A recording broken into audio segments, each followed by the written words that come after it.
Welcome everyone to the live stream for Friday. This is the Kendall Report. I'm Bob Kendall, where I share my 44 years of experience to help you manage your portfolios and protect your wealth. In today's video, we're going to be going through some live analysis of the E-minis as well as some other markets. So let's get into today's broadcast.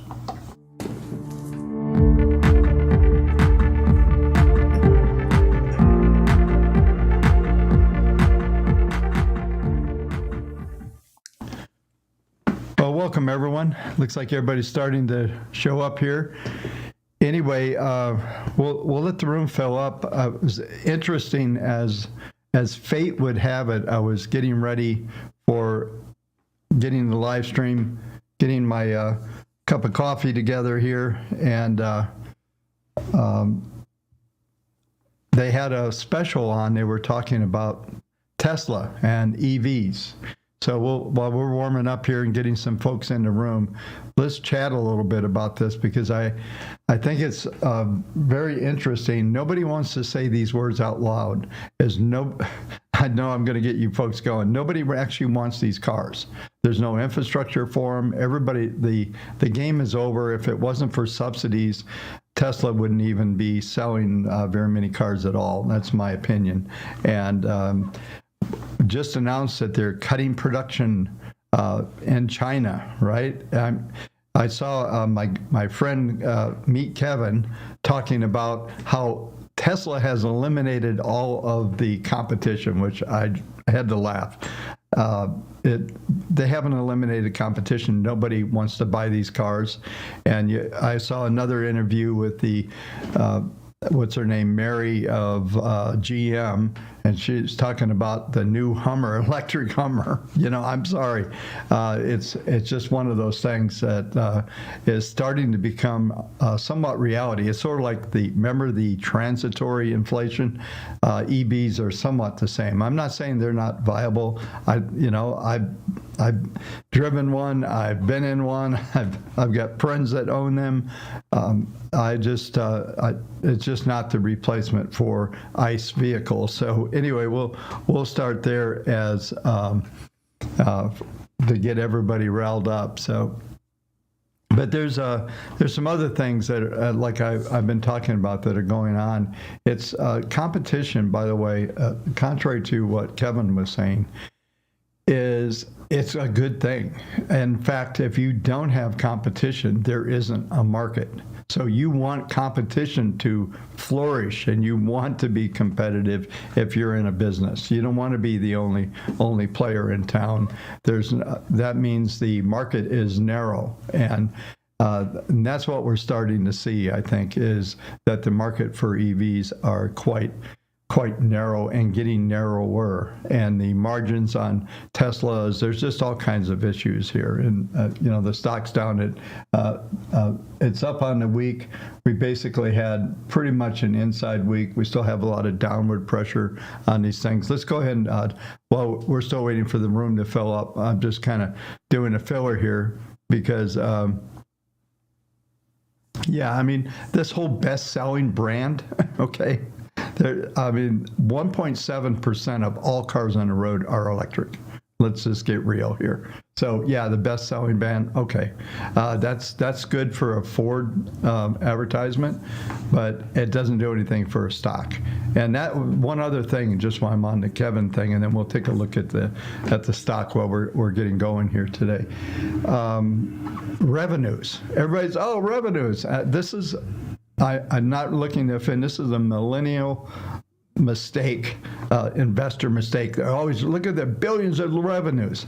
They're not bringing it to the bottom line. There's margin squeezes in the bottom. That was the big deal about all the meme stocks. Everyone in 21 and coming into 22, we're talking about, look at all the revenues that companies are making. Well, revenues don't always get to the bottom line. And a lot of folks, if you want to have fun, just watch a few episodes of Shark Tank and you'll see pretty much what you're seeing with a lot of companies as they have revenues, and then you go, well, how much money did you make? Well, we did $2 million in revenues, but we only made $50,000. Where'd all the money go? So you want to look at bottom line more so than revenues, and revenues are awesome, but you got to keep it to the bottom line. So let's take a look at, let's just do a quick, we'll start with Tesla. I have another thing once the room starts to get filled up that I want to talk about, and then we'll start bringing up, all that. I don't want a $10,000 car. I mean, it's going to fall apart, right? Anyway, yeah. Everybody's going, oh, typical boomer view. Well, I always say typical millennial view, because really it's, and I'm not arguing. I think they're cool cars. I think all of the AI and everything with autonomous driving, amazing, absolutely amazing. But in the end, there's nowhere to charge them. You know the deal. You don't want to plan a trip like you're in the military. You got to go point to point to point to point. Anyway, so enough said. But I think there's some issues here. So let's go ahead and take a look at the stock. That's where the real message is here. So I've got the weekly chart up here, and I think one of the things I want to point out is the algos are suggesting that we're going to stabilize here, but the 10-week moving average is 188. Yeah, 188 is that number. And that's probably the very top end if we can muster up a rebound at all. I think there's a shot for the market just to continue to consolidate down here. I think we printed a 160 or 162. Let's take a look at that. We printed last week 162. No, I take that back. 160.51. So that was. That was that. Okay. This is, if we zoom out and we go to a monthly chart, this is something that I was showing you folks before. This is the meme death pattern. And I know everybody's like, oh, Tesla's not going to go out of business. Listen, they're cutting production everywhere. I'm not saying they're going out of business. I think their robotics could be the biggest division, way bigger than cars, if they figure out some things there. So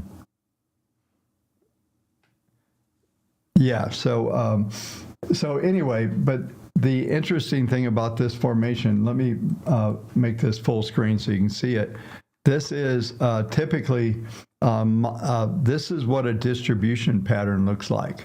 And so all of the, you've also got on a monthly basis, we're few days, next week we close out this month in the first quarter. This is a pretty ugly chart. And I showed you before that whenever I see these Fibonacci targets way down here, I'll just tell you the numbers. They're ridiculous. Let me get off screen. These numbers are for a move down to negative $17. Obviously can't happen. There's probably the challenge is going to be if we get down to the 101 level, which was the lows in 23 last year. Not much has really changed from this viewpoint of the company. So, I just see this being under pressure.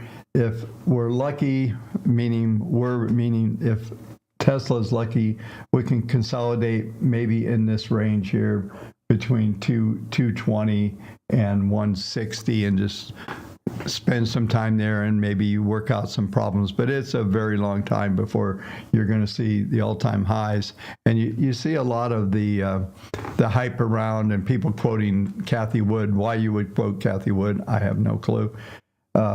She's got a $5,000, what was it? No, $2,000 target, but she has a 5-year time outlook, right? And I'm telling you right now, most people that have a 5-year time investment have no clue where the stock's going to be. They're just hyping, and she's the hypester of hypesters. when she first came into play, it looked like maybe she was something special, but she's not. Anyway, yeah, I see what you're saying there on the Zoom. Yeah, it's just when I think when I go to this screen. So let's go to this screen. That should be a bit better. Yeah, let me fix that. That was a good call. All right, you should be better there. Let's fix this one as well. Yeah, I've got things chopped up trying to make things fit. So bear with me a second.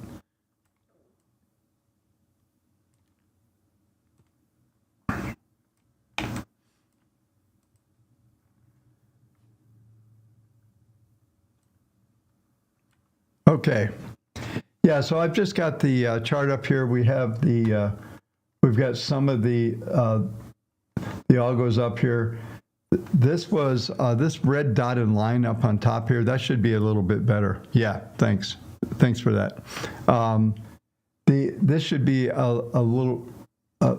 This is this number up here where these red dots are. They are two. I'm just trying to find this actual number here. Bear with me. It's on here somewhere.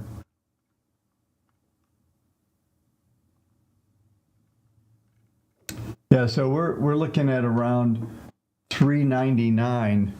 This was I remember talking about this calculation way back in the day, and what we're seeing here is this was the cap of the market, and then we just seen this monster distribution, and every time the market rallies, there's more sellers than buyers once you get up anywhere around this 240 plus number. I think that like I said, we'd probably be lucky to get into 220, something like that would be an extreme. But looking at the algos, everything is quite negative on the monthly chart. So for those, this isn't a 5-year outlook, but it's more like a 6-month to a year outlook from that standpoint. So yeah, so we'll do some stocks here, David, once we go through a couple things. There's some things that I want to go back and talk about. So I just wanted to fill the room up so we at least had something to talk about and hopefully entertain ourselves. So this is something I mentioned. Those of you that have the Substack, it's kendallreport.com/newsletter or kendallreport.substack.com, $8 a month, no big deal for the premium content. But one of the things I mentioned last night is the Fed actually already tapering the QT? And I have a sense they have no obligation, by the way, to tell us everything they're doing. There was so much talk about this. I covered this in the Substack last night. There was so much discussion about the balance sheet and the runoff and all of these things. And I've been telling you that is the biggest event for me that was likely to happen. That was, in my opinion, was way more important than them telling they're going to lower interest rates on Fed funds and repos and what have you, because those are going to have minimal effect on the front end right now. It's the back end that needs to move, and that is only going to be affected, in my opinion, by slowing down the selling. There's still good demand for all these securities. So if you remove one of the big sellers out of the market, you're going to end up with a little bit better curve. Not sure. Yeah, I will find a way to bring this up in a minute as I talk about this, but I have a sneaky suspicion that there was almost a smirk in Chair Powell's face the other day when he was talking about this stuff. Like, well, we discussed it. Well, I think they did more than discuss it. And like I said, they have no obligation. Like, okay, we're doing this, we're doing that. That whole, I'm doing air quotes, full transparency is kind of a joke.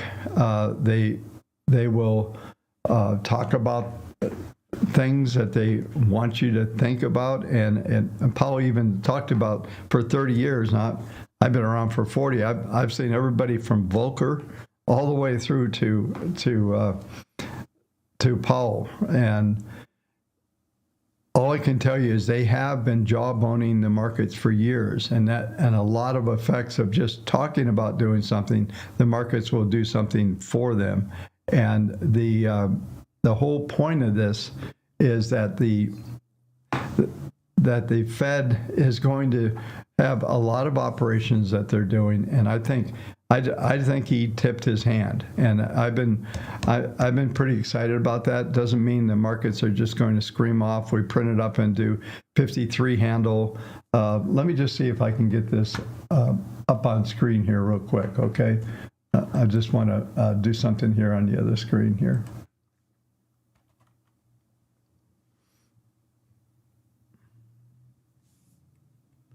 Bear with me while I put this up.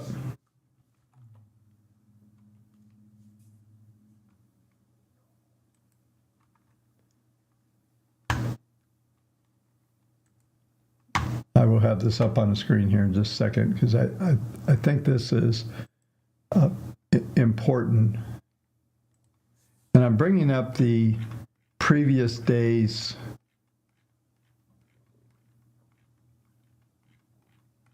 This is Thursday's commentary I'm bringing up, but mainly because I want to show this chart. And this is, let's go over there and take a look. So this chart is actually pretty key. The shaded area that I have here is my expectation as we come in to the first quarter of next year. And what that means is we're going to see a lot of this stuff slide down. Let me just draw in a couple things so we can see everything I'm talking about. And I'm watching the markets here, just looking for a place that they're really, the E-minis are in a strange place right now. But let's go ahead and, so what I'm expecting is that we're going to come down. This is around, I think Fed funds, repos around, effective rate continues to be around 5.33%. So we're going to see them drop down anywhere from a half to 3/4. That puts us down into this range on the front end. So everything ends up looking like this, maybe a little peak. And then in the future, what I would expect to see is, I'm going to draw in an upward space here. This would be where a normal curve, a normal curve here is going to be. Let me take this off. I'm just trying to find a clean area here. So a normal curve would be where the yield curve is kind of doing like this. When you get into the long end, everything's higher on the long end. On the front end, it's down. So, but I'm not even expecting that. I've been talking about this scenario for some time. I'm just looking for a flat market from that standpoint. Not looking at anything to really get into what's called a steepener. We're just not seeing that type of configuration here, and I think this is important to understand, because this will take the steepener or the flattener away and start to get us really flat, where we're across the board. Pretty much between, I'm going to say anywhere from 4 to around 4.5%, maybe a little less, maybe even 390 to 395. I'll get this right, 395 to maybe 410 on the back end. But it's just going. These are yields that are most likely going to just be stabilized. The housing market works pretty good. I mentioned this in last night's Substack as well. As what I'm seeing is that all you need to do is like 25 bips on the mortgages to drop, and you're going to see a big surge. We saw that last month, and in fact, there was slight uptick on some of the 30-year for the look-back period. and we saw mortgage apps go up 10.7%. And I'm telling you, there's demand out there, and folks are looking to buy houses. You can tell that by how many videos are still talking about the collapse of real estate. Now, I got to go on just a little bit further while we're talking about interest rates. I saw another video that was talking once again about trying to bring up CRE. All of these folks try to regurgitate these things. So commercial real estate, I'm telling you, this is the biggest old boy club you ever seen. These guys will trade properties and extend mortgages. They're going all the debt. They're going to just do whatever they want because nobody wants to deal with it, and they'll kick the can down the road, just like we've seen with the national debt and everything. It's an absolute joke, folks. And to get all expecting that everything that hundreds of banks are going to collapse over this, no, it's not. That's not going to happen. Okay, and the reason why it's not going to happen is they have 10 different ways to restructure everything. Add in payments if you're late, add it on to the principal. They're not going to foreclose. They're not going to do that. Nobody wants that issue. So we'll see how it works out longer run, but it's not going to roll over. There's not going to be a banking crisis. And there wasn't a banking crisis last year. People still try to grab, well, when banks were failing last year, actually a couple of banks got acquired. There were some things, it was very isolated. And then they'll also go off on how the banks were bailed out. No, it was the discount window. So, you have to understand how these things work. I spent almost 20 years of my life working in hedging, mortgage pipelines, and working with and large mortgage bankers and banks on their risk side of their book. So this is there's just a lot here. I mean, it makes for a good story and a good clickbait, but in the end, it doesn't really do anything. So let's just assume that the Fed is quietly going to do some things. If we come up, I believe, I think the next meeting, for something in my head, I'm thinking there's a meeting in April, but for sure there's one in June. But let's just say all of a sudden they come out next time, oh, by the way, we did start to back off a little bit, before the policy meeting, and we agreed we should do this, and they'll start to lay out the rules. And I told you that was the big event for me, because that's going to help. That move is all about the yield curve, and the yield curve has everything to do with how the banking system is going to be structured. And what you want ultimately is what I have on the screen here. Just go back. This is what you want for the interim, and then ultimately you want the front end to be lower than the back end, and then everything's normal from there. So just in conclusion from that standpoint, what I just want you to know that there's some bigger things going on. I won't go through the database and stuff. I'm going to go over to some live charts, as I promised everybody here. We're about 23 minutes in. We got another hour and a half to go. At the end of today, we'll go through some stocks. So save your requests at that time. We'll try to get through some of these. And anyway, I think we need to watch this situation very closely. I think this is going to tell us a lot about liquidity, a whole lot of other things. And you have to know, I've been in these markets for decades, and I've always been an optimist. I always say it's very difficult, if you're going to do anything at all, to try to come up with trying to predict the end of the United States, just the end of the world, whatever it is. I mean, you've got every crazy person out with this eclipse coming up. It's just, it's crazy what's going on as far as all that stuff goes. So anyway, just know, stay calm. The world's going to be here. Like I said, on one of my, I was making a comment to somebody on X the other day, is that if these people that were spewing this stuff actually believed it, they wouldn't be on screen. They would be in their bunker. Because if they believed any of this stuff, how the whole system's going to collapse, why would you be sitting around to talk about it, but trying to get money to put in the system? So anyway, I'm not that guy. I've never been that guy. And so what I try to, with this channel, and I know a lot of people, I get a lot of good notes and emails, all kinds of stuff, and I appreciate all of them. I try to get through everything that I can. But I just want you to know that I try to keep a very straight view on what's going on. I keep telling you what we have to do as investors, that we have to keep a square ahead. If you're going to be involved in the system, then pay attention. It's like I said the other day with the Fed, pay attention. They told us what they're doing. They have told us what they're doing. I give them an A+ for the last couple of years because they've been very transparent from that standpoint. So, just know that's what's going on.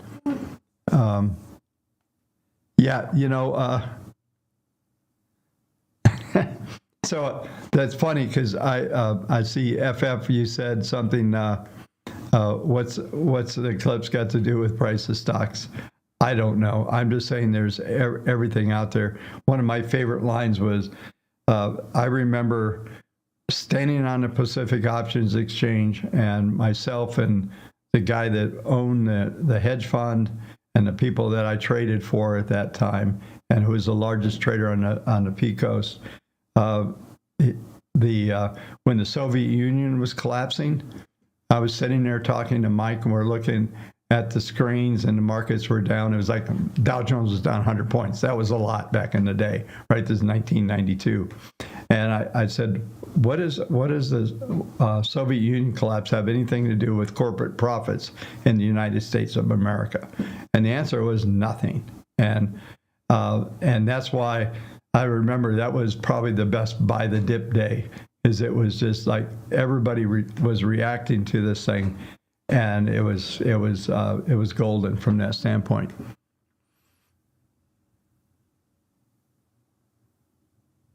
Yeah. So FF, I see your comment there, and you're absolutely right.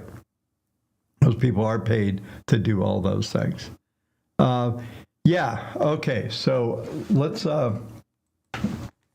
I just realized I'm logged in on another machine, so I may be getting reconnect. Is TradingView. I have two TradingView accounts and the one I logged into. So let's do this. Let's set up some stuff. Let's go over on screen here. And what I tried to do today, I'm trying to simulate, as you can see when I'm on camera behind me, I have 632-inch 4K monitors. We're starting to see, I have the 5-second chart up here. One of my favorite stocks charts to have up when intraday. I know it seems crazy, but this is so good for finding trade locations and fine tuning and getting a feel. So the algos that I have out here right now, they're out there predicting about, matter of fact, not about, but if I get over to all the way to the edge here, this is where it's predicting prices are going to be 6 minutes from here, 6.5 minutes roughly. And so it looks like there might be a little blip here, and these things change all the time. And this is also, folks, I keep telling you, you can at least use a 1 minute because you have to have a premium account to get to the 5-second. But you'll see how the algos are adjusting to actual real data coming in. And there's a coefficient, a look back that I've got set right now, I believe. Let me double click on something so you can see the settings here. Yeah, so it's set back to 150, and future bars is 150. So if you take 5 seconds times 150, I think you end up right about at that level that I was discussing at the 5.5, 6.5 minutes.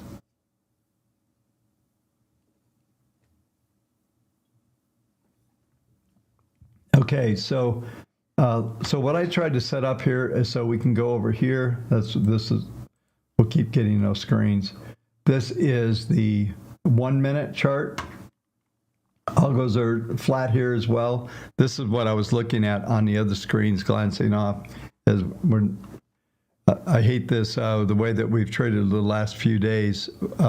What we may end up doing with this live session and just going over and just doing a bunch of stocks, which it looks like from comments, everything that's on here, that's probably where we probably should go with this anyway. It looks like the market's pretty flat at the moment. So, but I set up these charts here. So yeah, it's going to do this on everyone. So now I've got, this is the 5 minute, 5 minutes showing a little bit. There's probably some scalping to be done here.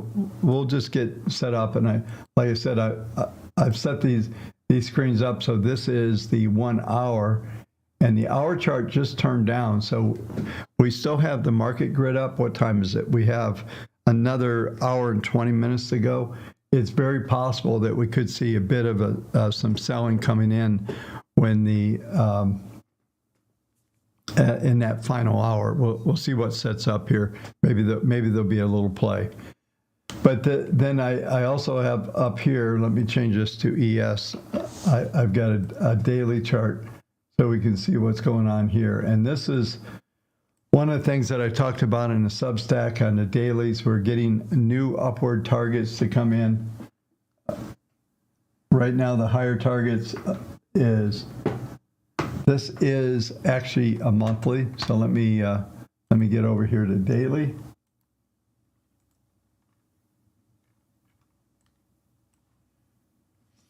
So daily, we've satisfied all the fib targets. We had 53.26. Yesterday we hit 53.22.75, and I told you in the Substack that I was looking for a rejection around that 26, that upper end of that range, that fib target. So we did get a little bit, but for the most part, we're getting this pattern where we have, this is, if we do manage to close up on the day, which right now we are positive by 1.75. If we do manage to close up, this will be 5 days up. And I'm going to try to show you this pattern because this is important to me. I really don't have a good way to zoom in on this, but let's do this. See if we can get this up. So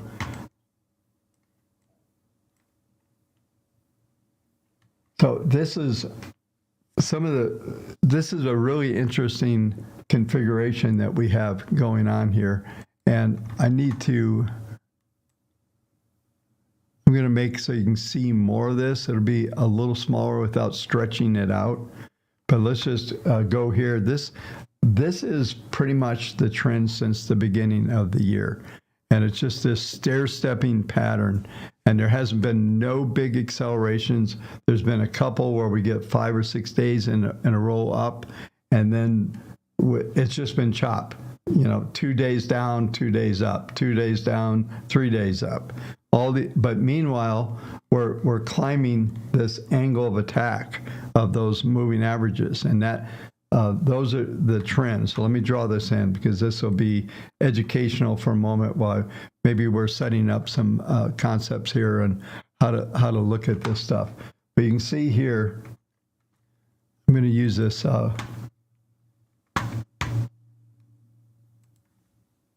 So right here, this is your angle of attack that I'm talking about. And it's been running right through this pattern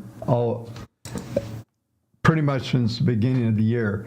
And the algos are suggesting we continue on, and I can't get to, but it's really like coming up here into early April. So we got this week, it's almost an instant replay of last month.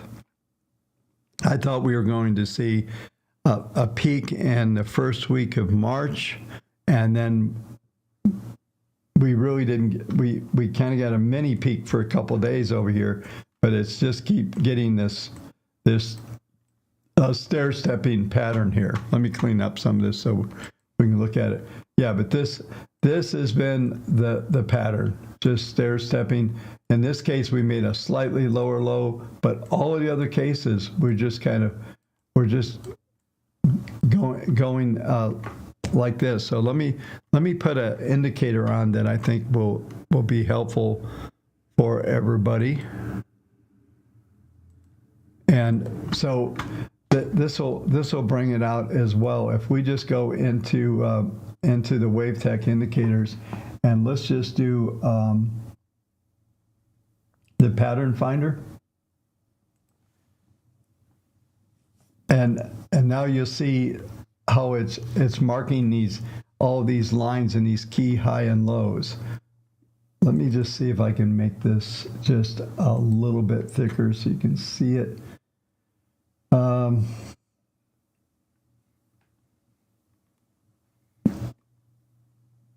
Yeah, it's going to be too complicated to get it to work right. So, but you can see the blue lines in here, and just stair stepping up. And this is the whole pattern. This is where I have over on where my cursor is on the far left-hand side. This is the stair stepping pattern. And right now, there's an old saying, maybe I'm not sure who made it up. Maybe I made it up, but one of the old sayings is that expect more of the same until the market shows you something different. And what we're seeing here is this pattern just continues to grind up, and there doesn't appear to be anything to break it. I talked about, without going into a lot of details, I've talked about the scenario that our database, the WaveTech database, which tracks 15,000 plus symbols, that is continuing to be it's around 56% bullish right now on a short term. On a longer term, it's 87. So let's just call it what it is. 9 out of 10 items of 15,000 symbols are actually trending to the upside right now. That's how robust this market is. And some of those could be under their 200. I know a lot of folks, X amount of stocks above the 200, don't care. But these are stocks that have been identified through the logic that I built many, many years ago, and it's been well tested in the trenches to be very, very good at recognizing trends and the continuation of those trends. So I think I can put this up fairly quick. Yeah, this chart, let me go back over here. This will give us a better view. And what we're looking at is 87.13, so 13,302 stocks, mutual funds, ETFs are trending to the upside. We look down below, we've got right now sectors, 11 of the 12 sectors that are out there. The only one that is flat is consumer non-cyclical, and everything is going up. Now, I showed you folks some charts in the Substack. Usually on Sunday night, it's quite evolved. I actually blow up Substack for the amount of words that I can put in there. I think I exceed their maximum words, so they have to truncate it, and you have to click on a link to go to Substack to see the rest. But the issue here is that most of these sectors that I have on the screen right now are a long ways from being even close to what they normally do. And the only one is conglomerates, is 335 days of 427. So what these numbers mean, these are the expected holding periods on a sector by sector. And I can come down and I can actually go to, everything's kicking me and logging me out today. I can actually go to the symbol here. I can go into the groups, and I can break this down by groups. And what I might do is, these are all just numbers on a sheet, but I can take and dump this into GPT-4, and I can have it calculate and tell me a whole lot of information about that. I've got some scripts that I've been using to actually do some calculations and other types of things here. Yeah. See, Ragnar, I agree. I thought there was a way to make those things thicker, but there is not. I just saw that. So maybe on an update or something, we'll have to look into that. But anyway, let's go back to the markets here. And this whole thing that I'm talking about here, this is the world we're living in. Meanwhile, you got all the crash people out there, all that, and every time market goes down a few days and we get a surge, we get more and more short covering. You can get, so somebody's asking if you can use the WaveTech database for daily trading. It's pretty good for market sentiment on a day-to-day basis. I am working on some metrics right now just to, let me come back on screen here. Yeah, so to answer that question, one of the things, bear with me 1 second here.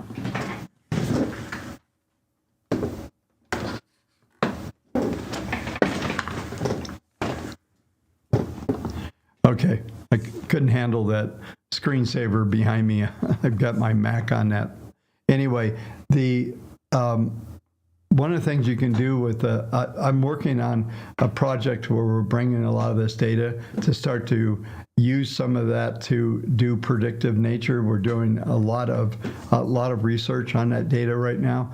So hopefully there'll be a way and some sort of indicator that will come out that will be available at some point in time. We've got a couple of big projects working right now. And so I'm trying to be good. One of my old programmers and IT guy still works with me. He always warns me, do not sell what it does not exist. Don't tell people something's coming until you have it. It's until we know more about it. So there's a couple really substantial projects going on in the background, but the absolute feel that you get from, and that's why this drives all my analysis I do every day. So you're not going to find anyone else on the internet that has this because everything's unique. I built the models. They're not off-the-shelf models. They're models that I built dating back into the 1980s. So that's definitely the case. So let me go back on screen here.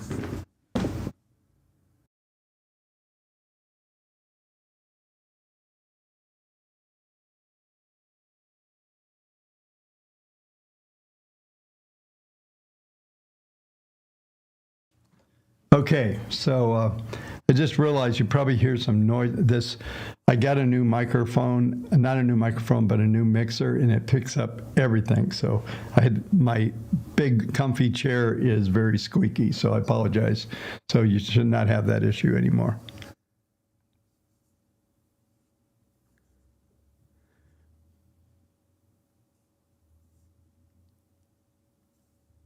Yeah, you're welcome. Welcome, Dan. Appreciate it. So, all right. So let's buzz around. Let's go over here. I want to go back to that 5-second chart.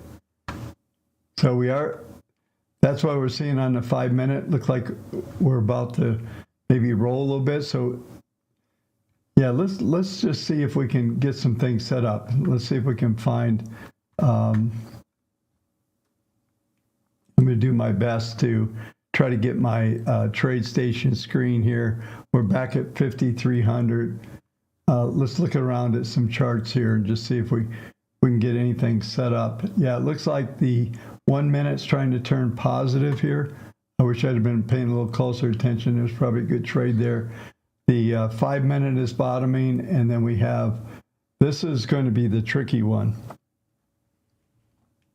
And so we're going to focus in on the markets right now, folks, because what we're looking at is the hourly chart. Looks like it's going to turn down through its first and second derivative. Typically, you get a little, what I call echo bounce, and then you can probably get short on this thing.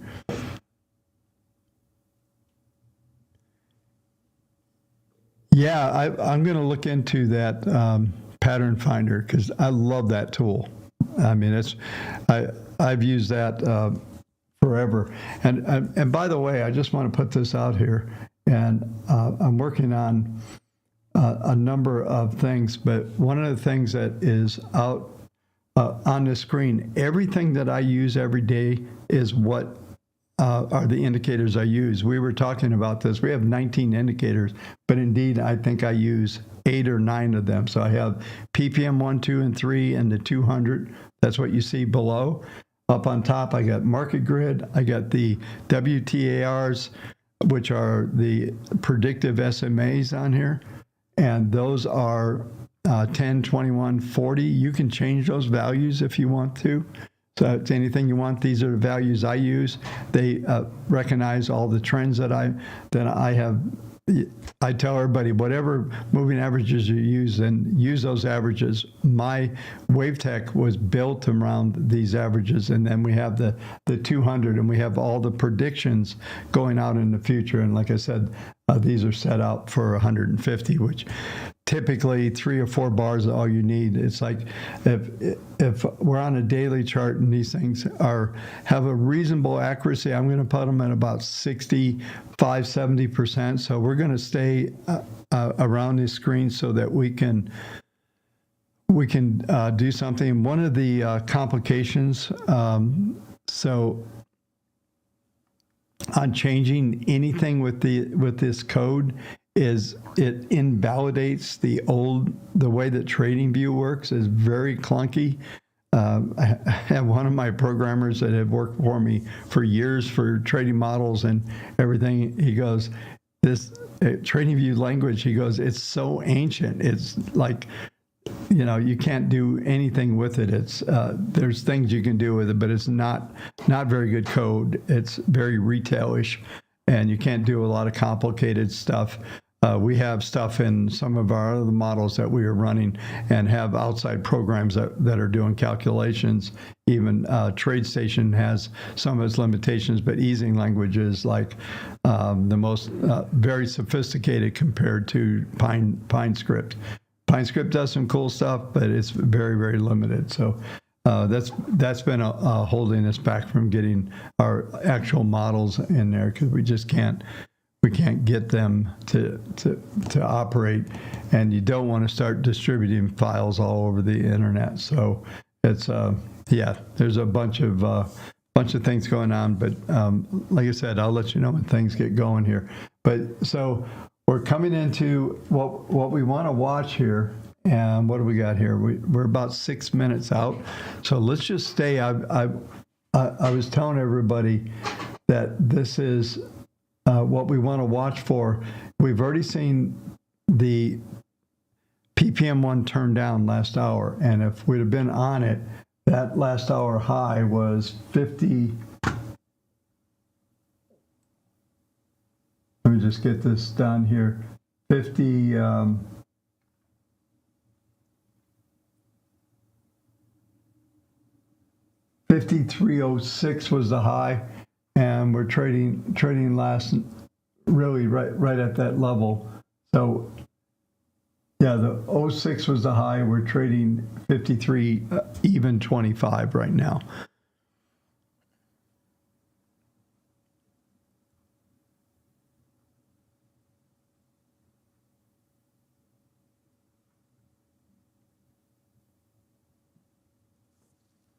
Okay, so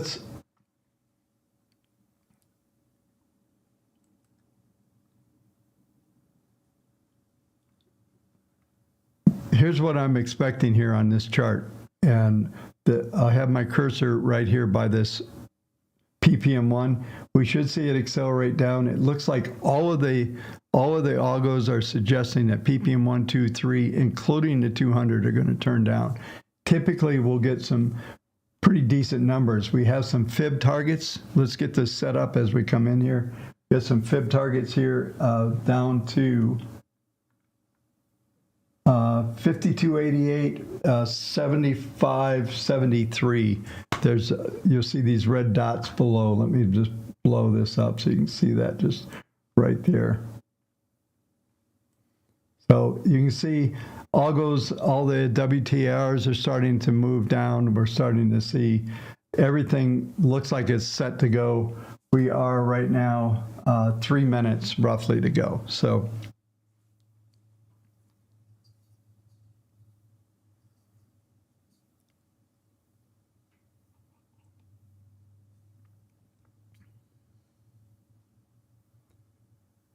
by the way, let's see here.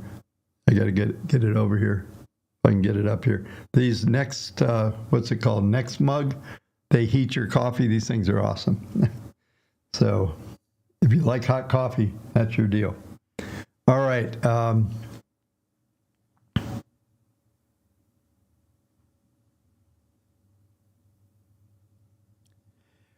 We do not have any promo codes for WaveTech Database tool, but we are in the process of rebuilding WaveTech. So that is going, and what we're going to do is layer it out. One of the things we're going to do is build a really cool dashboard for all these metrics. And that's what we've been working on. So that's going to be one, it's going to be not even a promo, it's going to be super cheap. We're probably going to do a freemium where there'll be a free access and then you can upgrade. And as we add more features into that, then ultimately the plan is to get the entire platform rebuilt into a modern move. And I would a modern configuration. And if you're, so where are we at here? We got 1 minute, 29 seconds.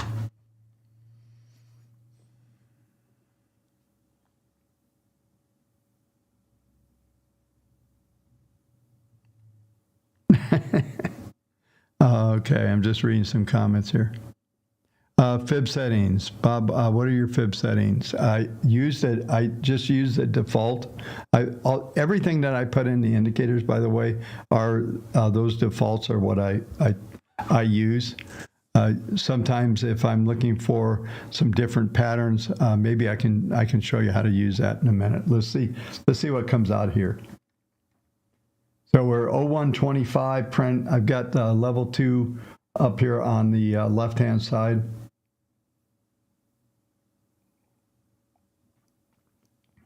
Wish I'd been paying a little more attention. The place to sell was 05 plus, so we're kind of in no man's land at the moment. But we did get this is something that I want to point out on the PPM. If we were watching this last hour, it turned down. We actually got a red bar. It looks like it's going to accelerate, and we can see if we start to get back under what we should see here in just a minute, the market grid should turn down. You see it's forcing up. We should see both ends start to turn down. We get that. We got fib targets. We got a whole bunch of stuff. And I think we got what, 7, I'm looking at the low, 89 is the low. Can we test that? So like 11 handles. So, okay, we just got it. This is interesting. We got a flat. We did not turn down real hard, and but we did see market grid turn down. This is what I was just talking about. So let me blow this up. You can see it a little better here. So yeah, the market grid did turn down. And one of the hassles with being on YouTube, you guys are like 20 seconds plus behind where I'm at. Somebody told me if you scrub it back and then you push it forward, you can get rid of the lag. I don't know if that's true on live streams, but you can try that. So we're already getting a little bit of a red bar here. Let's look at some of the other charts here real quick. So we've got the 1 minute is trying to roll. We got the 5 minute. See, this is not a good setup here. So I'll review this so you can see this. We've got the hourly. Here's the hourly. It's trying to roll down. It looks like, unfortunately, this is the final hour. So it looks like we have a downward slope coming, but nothing could be a big acceleration. Maybe we got down to 97, 95 is S2, S3, 93 is the extreme here for this hourly bar. So there's not a lot here. So I think rather than trying, I was kind of disappointed when I saw the setup coming. There was a pretty good trade about an hour before we went live, but we really didn't get that. So let me come back up on screen here. Let's talk about something. So yeah, so let's do this instead of let's go through a couple questions here on the fib targets and stuff. I'm gonna see if I can bring that up. As a matter of fact, let's do a quick lesson for using the WaveTech fib tool. Okay, so let's do this.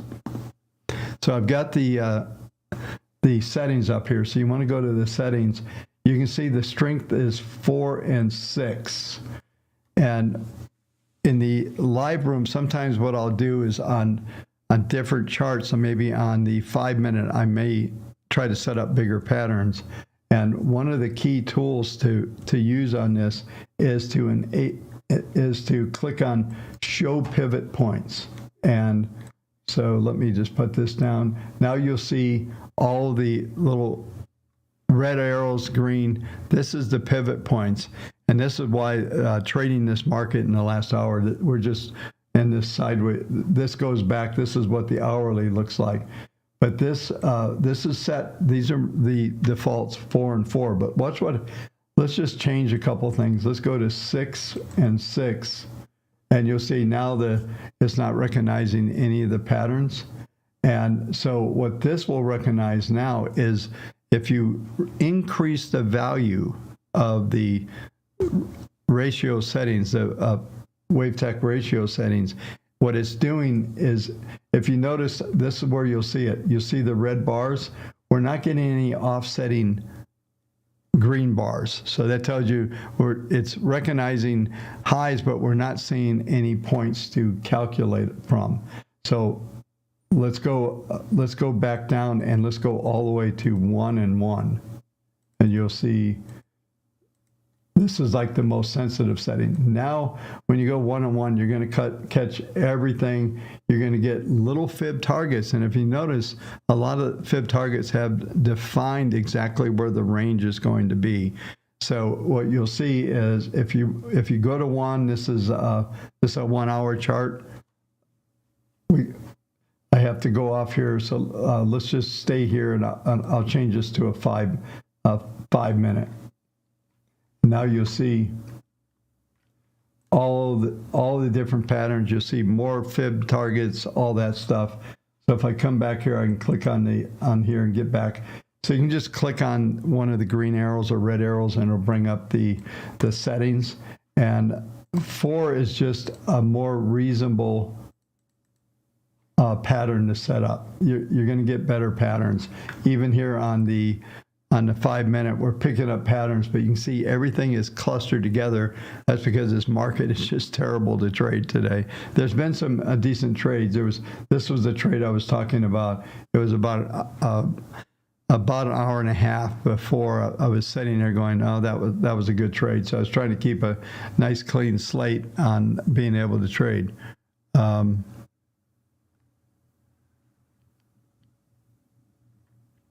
Yeah, so, but you can go out probably to about 8. Beyond that, a 6 is a really good number. That's going to pick up larger patterns.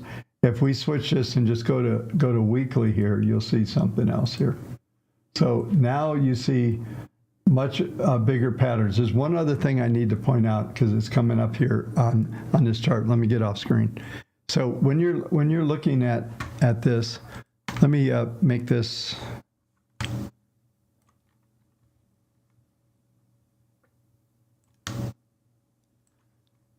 Let me make this full screen so you can see it a little better. That's not too terribly stretched. So what you see here is you can see the patterns being marked out, and there's a couple things. This green dots that come across here, this is what I consider to be a pivot, and this is in the case of this, we're not seeing a really good pivot. I'm just trying to find one. There's not, but this is on a weekly. Let's go to daily. See if we can get a good setup. Yeah, see this daily. The one good thing on the fib, this is where we came back when the market was trading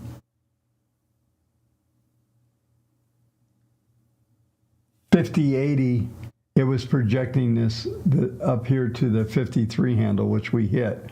So similar type patterns came in here where they stopped calculating. So what will happen with this indicator is it will stop calculating if one of the key lows are taken out. And I was mentioning earlier that there was a low that was taken out that negated those calcs. So, but it's a really good tool to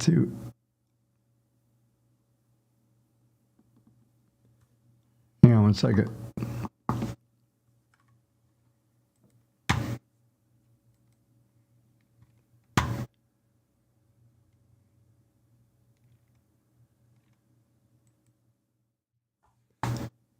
I'm having trouble with my device locking up. So it's a really good tool from the standpoint of just getting a perspective of where things are likely to go. And then you use PPMs, you use the other tools to set this thing up and see if there's any kind of momentum that's going on. This is daily. I think this was originally an hourly chart. So let's go back and reset.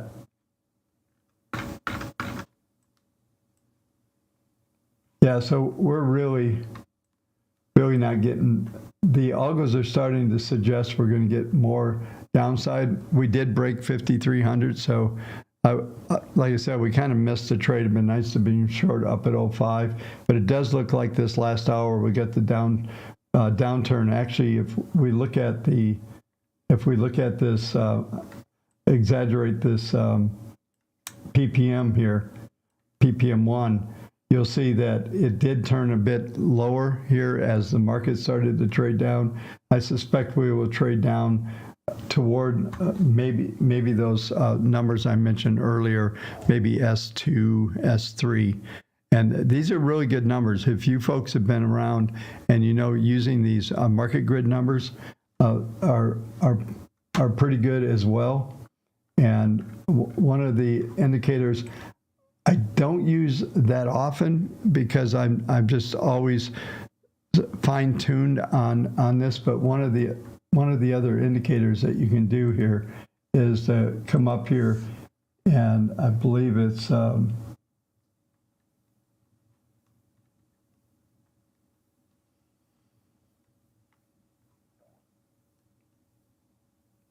just trying to find it here.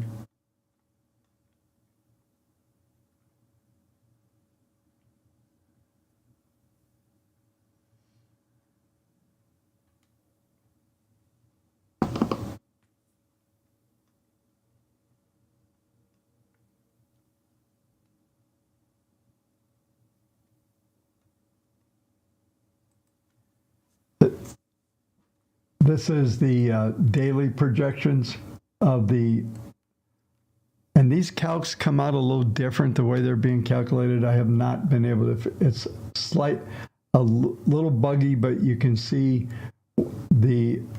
where the numbers are here.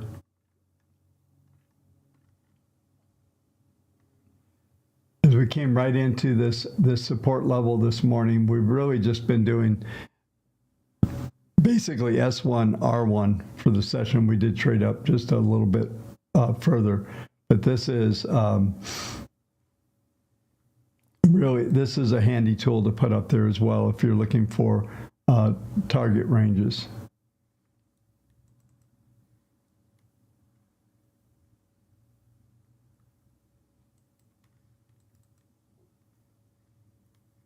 So we're starting to see a little bit of acceleration. We're down to 98.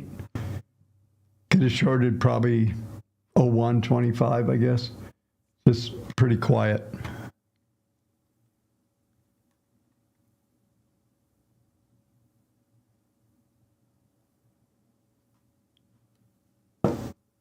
Yeah, good question here. How do you determine the market grid numbers on hourly/5 minute. They're all, this is the hourly. If you look over on the far right-hand side, it gives you for each bar. You can see way over here. I wish I had a way that I could zoom in on this, but there isn't. But on the far right-hand side, you'll see where it says WaveTech market grid, and those are the numbers. So that's where I was getting that 97, 95, and 92. Those are rounded numbers. Look at this.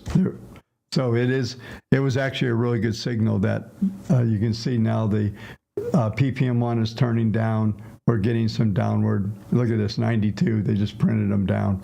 So that was, we just printed STX and it bounced right off of that 92 number. Let's come over here. And yeah, this would have been, you can see the acceleration on the 5-second chart. Now what we're seeing is trying to set up a bottom. And let's stay with this, because this is, when you see, basically this was a flush that we just got, which would have been nice to be on top of. I said it's hard to just come in and stuff I'm doing with this to come in and trade without just the purpose. Maybe next Friday, the whole purpose will just be trading. But so we did see the hourly turn down. We did get a move down to 92, which was STX on the hourly. So we saw that. We've already bounced 2 handles off of that. And now let's just watch this. This 5-second chart is suggesting we're going to come up to this number. I'm going to put one other indicator, which I really like to use on an intraday basis.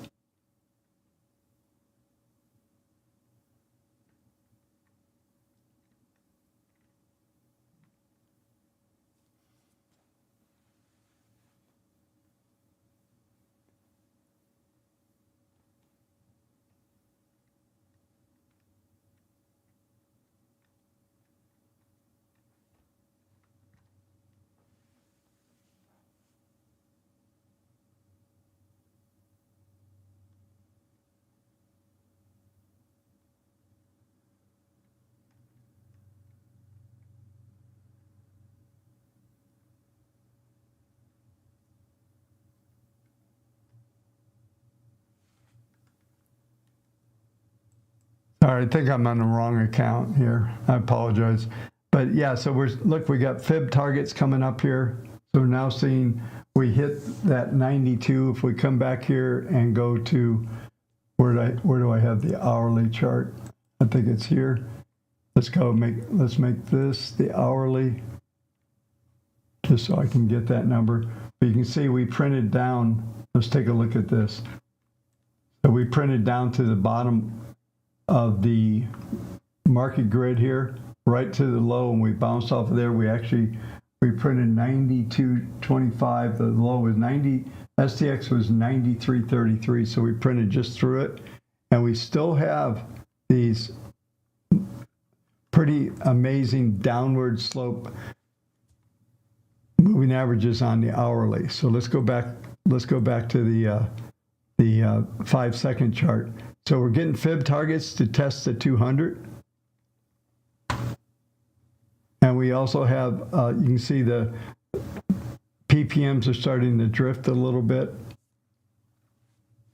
And I am going to take something off, folks. I'm going to show you a setup here.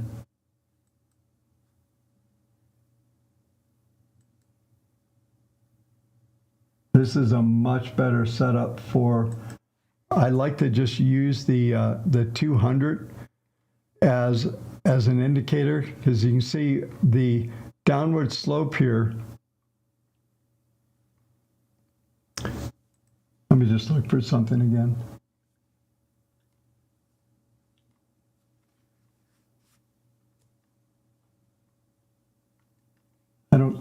There it is.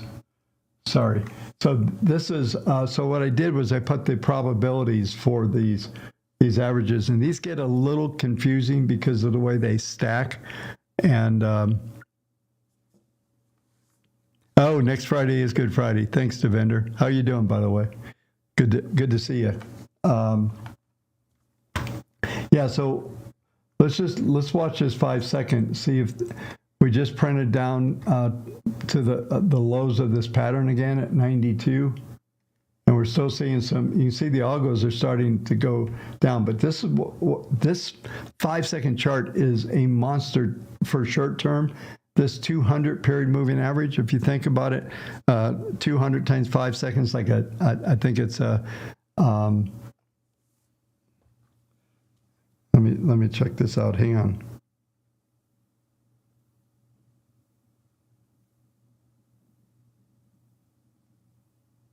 That is a 16.6 minute moving average. So it's like off this is the underlying trend here. So as we came into the beginning of the hour, we did see a little bit of a sell-off, a bounce, and then we got a pretty good dump. And this thing is trying to set up some bottom. The magic number to watch, these are all 17% right now, is the magic number to watch is usually if it's a 16 or lower, you won't get through this 200. I mean, hang on. Order filled. I actually put an order and it flopped me in another screen. So let's I did buy something here just to see if we can get a little bounce. I only bought 5, but let's play this out. Let's get back over. Bring that up. So yeah, so it looks like we're getting a little bit. So now all of a sudden the algos are here. We got some fib targets. We're looking at 96. I'm just going to put an order up here to sell these out right at the top of the market grid. This is also market grid on TradeStation. So let's just see if we can get executed here.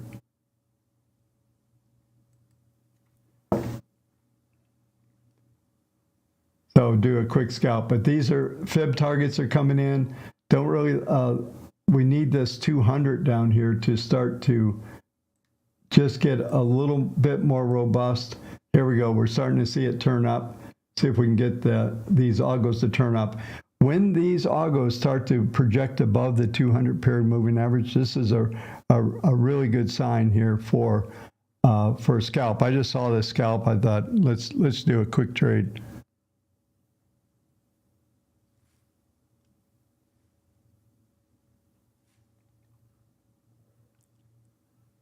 I don't think there's a lot in this trade, but we'll just let it ride here.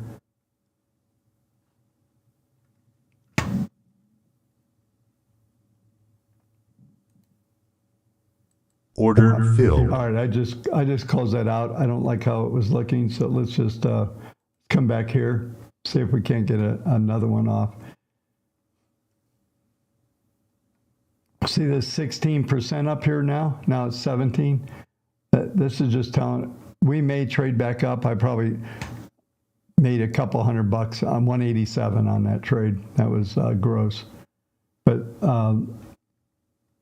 yeah, so we're starting to see some of this stuff turn up. Let's go over to the 5 minute chart. 5 minute is turning up. I kind of like this this pattern here. Order filled. So I just put a small position on here.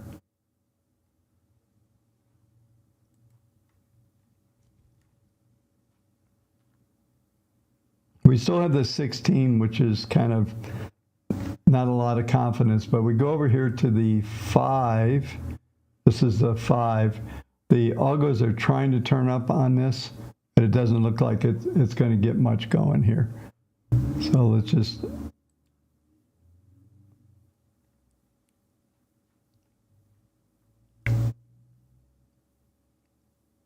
Yeah, let's take a look at this pattern. So we're still trying to turn up. Let's come up over here. Let's go to that 5 second. We're starting to flatten out. We're now to 17. Maybe, what is this number? 95, 96, still kind of that original exit.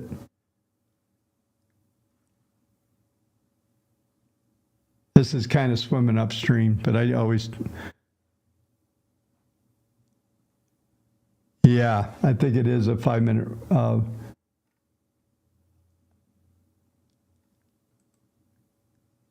Let's put, since you mentioned that, let's put the webs on there.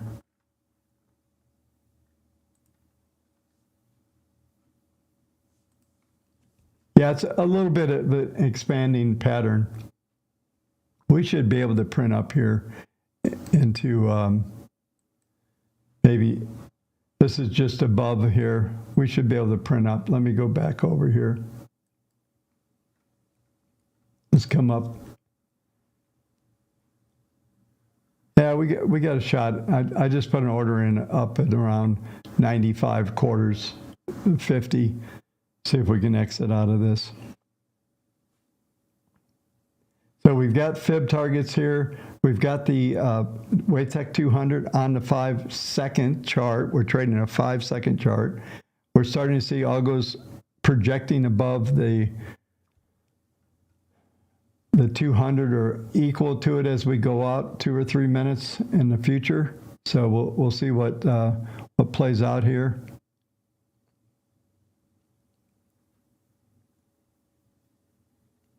Let me see where I have my order. Yeah, we'll probably get filled up right now. The market grid has updated, so looks like we got a shot at filling this thing up here at 90. I think it's 95.50. I've got it set out, trying to take out $1,000 here. So let's go and yeah, not too bad of a formation here.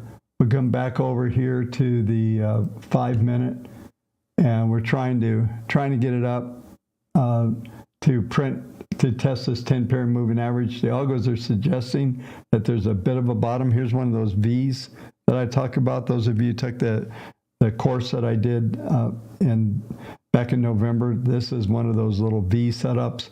So you usually get a test of the 10-pair moving average, which would fill me and give me this little profit here from that standpoint.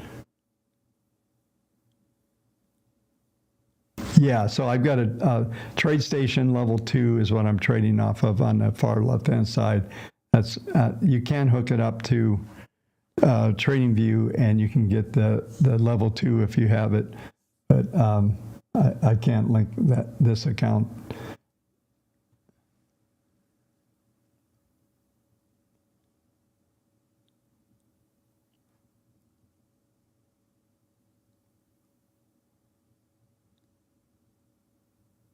Yeah, net is, I think it's $6.25 minus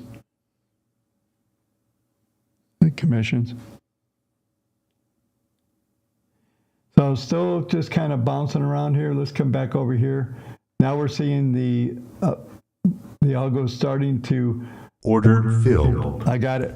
So, oh, look at that. I only had 5 up there, so I still got 5 left. So they're going to let me play a few more bucks here. And Order filled. we just closed it out, so it just made $1,250. So not bad. Little play time here. But yeah, so what happened was we saw this setup here, and you can see there's still acceleration. I just didn't want to be distracted while I'm talking here. But this pattern, you're seeing the algos suggesting that this is going to turn up, which means that the 200 period moving average is starting to roll up. You can see it on the calculation here. Let me just make this a little more dramatic so you can see it. So what you can see from that standpoint, let me take off this probabilities. They're getting in the way. So we look at this. We went right into the fib targets that were projected there. And we're still got a positive, so still fib targets, but look how we're crossing over. I'm going to draw this in, folks, because people actually think I was crazy trading a 5-second chart as a scalper. It is like the best. So what we got here is basically a 1, 2, 3 pattern. That's why all these Fibonacci targets are coming out of here. Check this out. I got to get rid of this real quick. So what's happening is while we're watching this, look at this. We have more fib targets coming out to the upside here. And it looks like it wants to go up there. We're 96.50. That min target is up here at 97.75. So we basically went, and we go back to the hourly analysis. We went down and traded STX. That was the extreme for that hour. So we played off the extreme. We set it up by looking at the 5-second chart. So you got to have a premium trading view account with real time to get that. And now we're seeing, what we've seen is an evolution of this pattern being forecasted on the way up. Now I just was scalping in there, and if I was not talking to you and trading, I probably would have done 5 or 6 more trades. I'm a scalper by trade, but you can see we're still moving up into these fib targets. Now fib targets stopped calking, but they're still valid here. Looking at this, but if you notice while we were developing here, we saw the WTRs at 10, 21, 40 start to forecast above the 200. When that happened, that was the signal that we were going to break out. We saw this WaveTech 200 says that, let me draw this in again so you can see this. This is good stuff here. So what's happening, this 200 is coming, but this is telling us that it's going to roll and potentially start to rise. That's what this forecast is telling us. And you can see the algos are bouncing in a range like in this right here as we look out into the future. Like I said, this is about 6 minutes in the future. So as we watch this thing trade, you can see that bottom 200 is starting to turn up. That's what the indicator down below is telling us. We're getting still a little more acceleration. Chances are we're going to stay in these 2 arrow bands that I put up at the top. That's where we're forecasting. So we got all that's happened is a little rebound off of going back to the hourly chart. That was 93.25. We printed through it. We saw the setup starting here. I just jumped in there and put on a couple. I did one small scalp, then I came back in again and did a little larger scalp. But this stuff is available all day if you have the time to sit here and trade it. And the key, especially if you have capital, you can put on some size and make a lot of money in these little scalps. That's typically my style. Yeah, so it was a combination of everything. So let me take this stuff off. Let's watch this 5 seconds just for another couple minutes, and then I'll go and cover exactly. So yeah, just ask question, folks. This is good.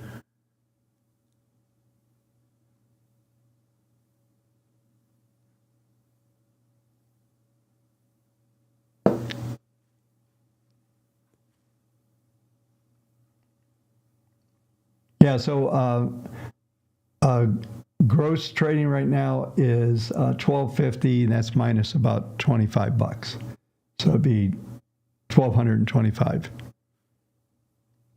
Yeah, you can see we're just locked in this range. That's what the algos are telling us is going to happen. We'll just watch another minute or so.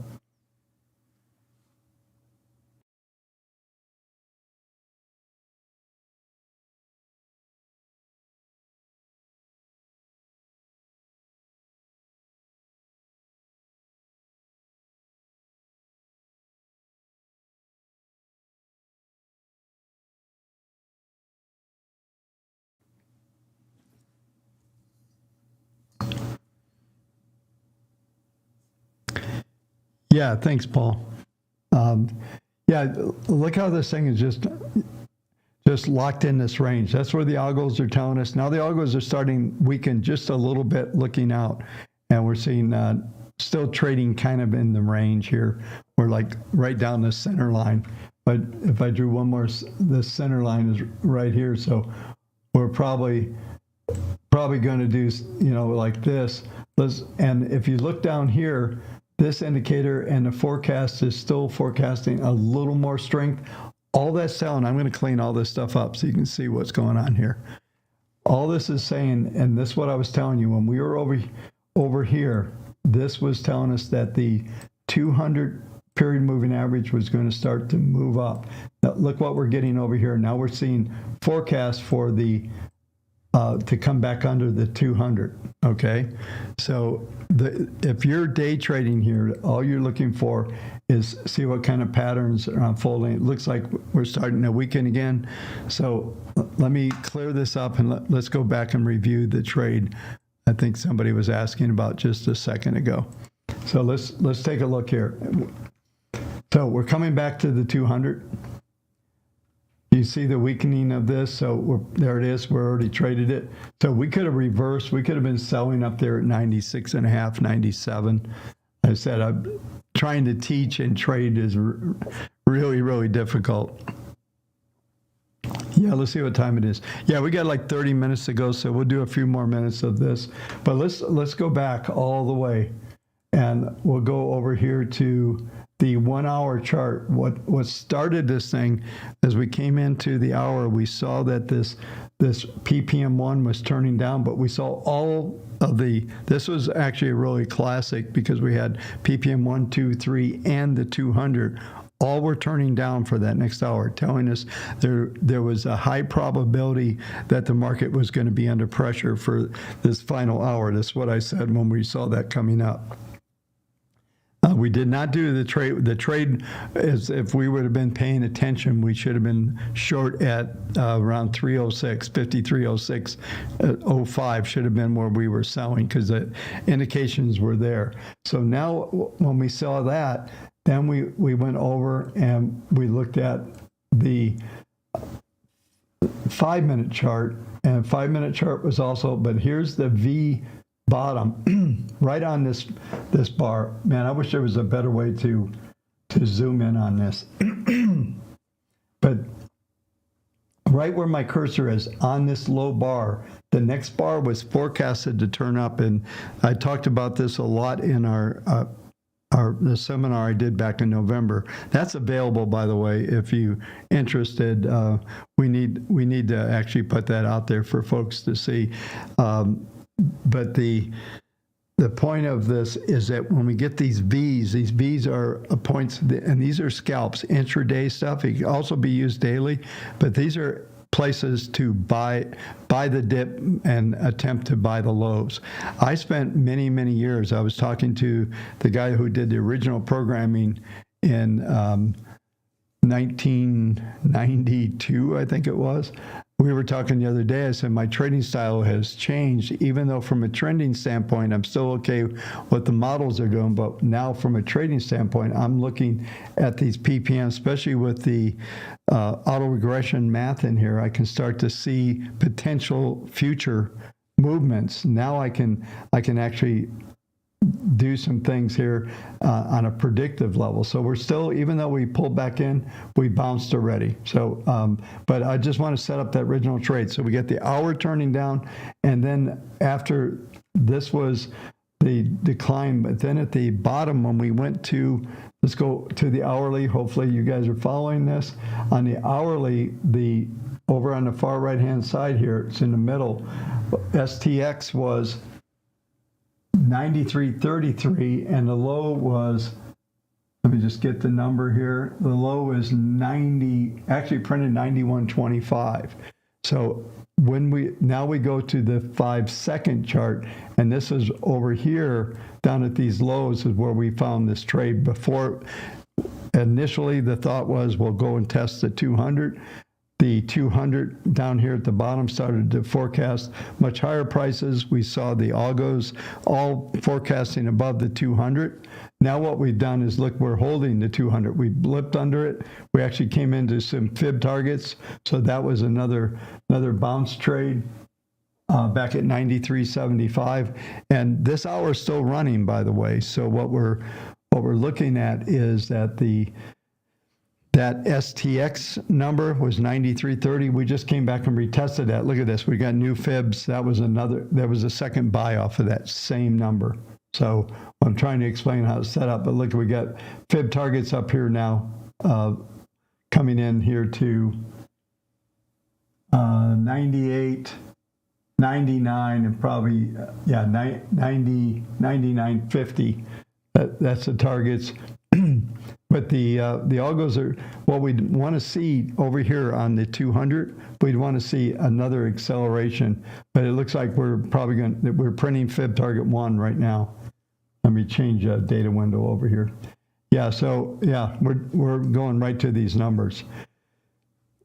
We hit fib target 1. Here's fib target 2 coming. So this has just been that number, that STX number on the hourly was the perfect bounce. Like if it really tuned in.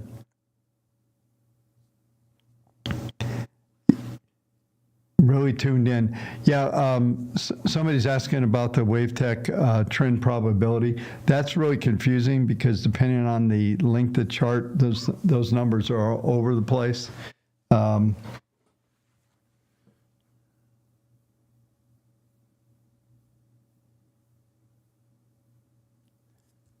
Yeah, no, I hear you. We had it up there a minute ago. Excuse me. Yeah, so you can see we went right above fib target. Algos are, once again, let me draw this in so you can see it. Then let's do some stocks. So what's happening is algos are, excuse me, are locking us in this range here. You can see we got 40 period moving average. The 200 is now expanding. This way over here, the prediction, okay, this is also another important thing. When we were back here, when we were back in this area here, the prediction was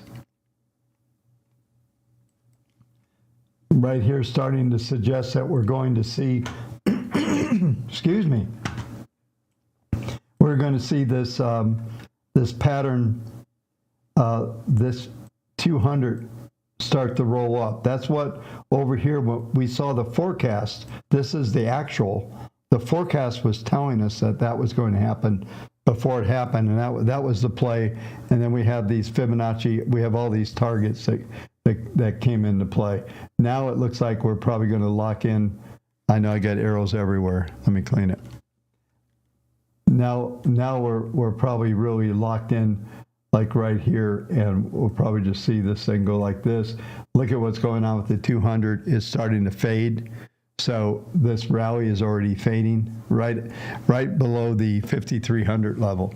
And if you go to some of the things I said in the Substack, I was talking about the patterns that are setting up is that we really need to stay over 5,300 on the close on this monthly close.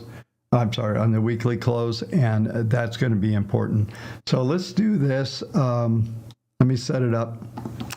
So a good session there, I think. Hopefully that was helpful. I will try to bring up that indicator.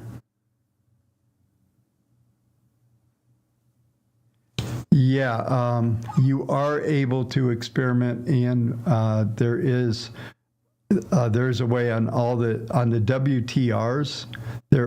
You can change. Only reason why I did 10, 21, 40, and 200 is for convenience. Could have just done one, and you could have put them on multiple times and changed the values. So, yeah, so you can play with those and see if there's other numbers, that maybe make sense. These are numbers I've used for longer than probably most of you have been alive. So, just a long time. Yeah, so you can change the SMA values. I wanted to give you guys that focus. A lot of stuff that I've done in my entire career, especially with the software, it's been Bob's way or no way. And so I wanted to put some flexibility in these things, especially since they're one-time purchase. You get them and they're yours, okay? as part of of having some things out there. Yeah, so let's do this. Let me clean up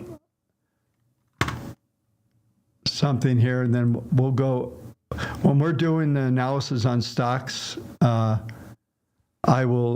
bring up the probability map on that. Okay, so we'll do two things at once. So without looking, give me a couple stocks. I know some of you, I'm trying to go back in the timeline, be a lot easier. Just give me a couple stocks, and we'll do this and see what comes up. So let's go over and take a look.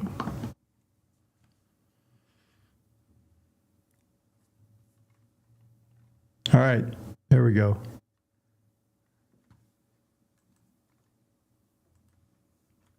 So let's go to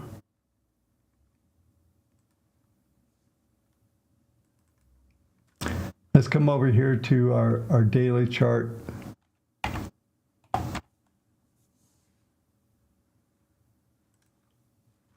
So we're doing SoFi. This is daily. I'm going to go to weekly. Typically when I'm doing stocks, I want to do weekly.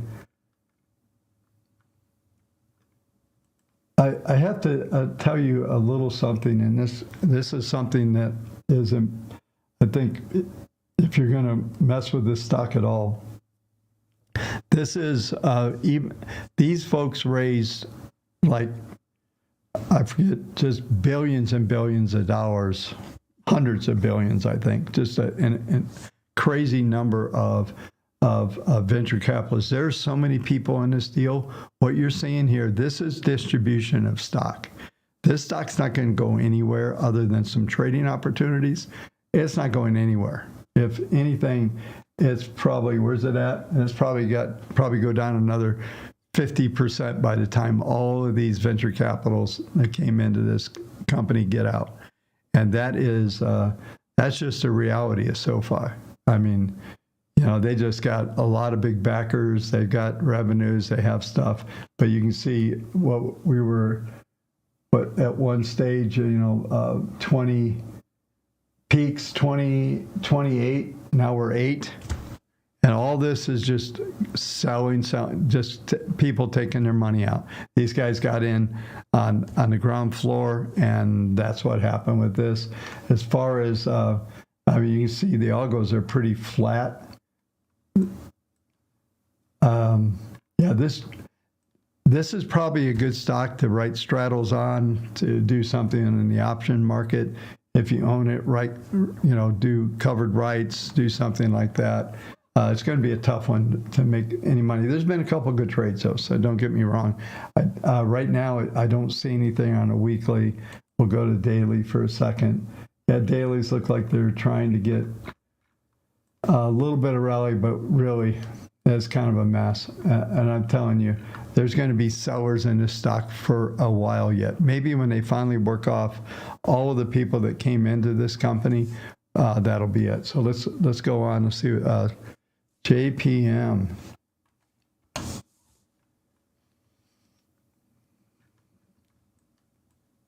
Yep, sure looks like a bank failure coming. Yeah, so this is pretty much reflective of what we're seeing in the overall market. These kind of stocks are going to flow with market. We still almost looks exactly if I was doing the S&P. It pretty much the same kind of configuration. If you look every day, we've been up, all that stuff. So far as the one thing that I would caution is the volatility is, let me just go just pure with the chart here. You can see this somewhere here in the next couple of weeks, we should start to maybe get a consolidation, but there's still longer term expectations for this thing to keep up and keep going up. And this is really all about what I'm talking about as far as the markets. It's just going to follow the big indexes from that standpoint.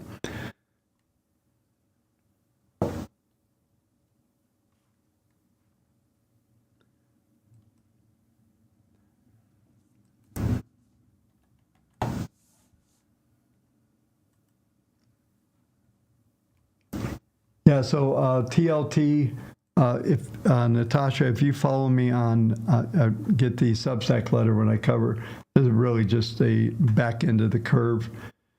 I was going to ask you if you were friends with Hugh Hendry, my buddy Hugh. He's been long knees for from the wrong place for a long time. I'm sure those options that he bought are pretty much worthless. But so you see some fib targets up here in the upside. This goes with the at the very beginning of the show. If you weren't here, watch the replay because I went through expectations for yield curve and for the long end of the market. But basically, it should.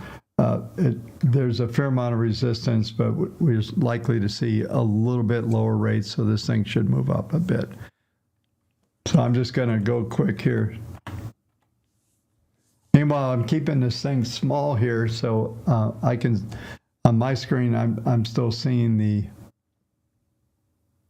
market. We're at 53.50, so we're still moving up a little bit. So we're trying to get above that 5,300 level. We've got 12 minutes to go.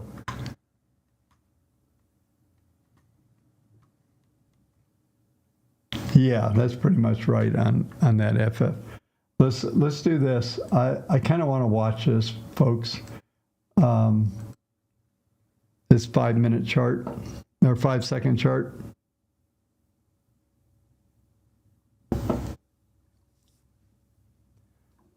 There's an interesting thing that's going to happen in about a minute and a half. We get this right at 10 minutes till. We see influx of all the closing orders to come in, and I'm just looking here.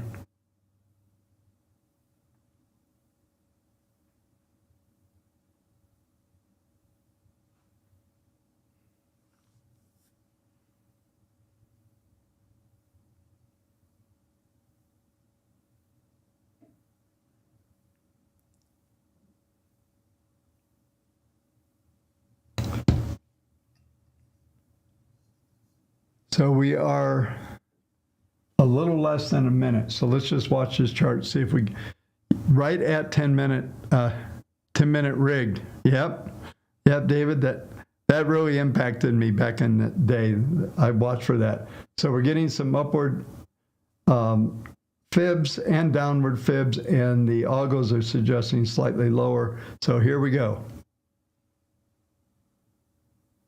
2 seconds, boom.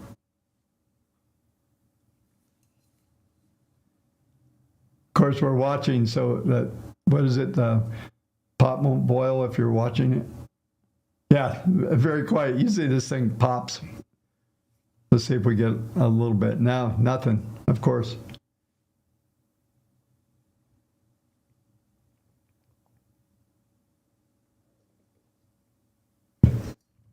All right, we'll go back to the stocks here. There we go. Now we're getting a little pop. Here's 01. There it goes. Just needed a few seconds. So we just went positive on the session again.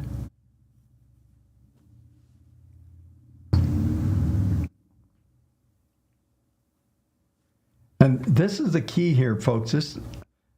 And this is true with this indicator on the 200 is starting to fade. It looks like it wants to roll, so we may come back and test this. It's right at 5,300. But the point is, once you start to see this thing trend up, it goes pretty good.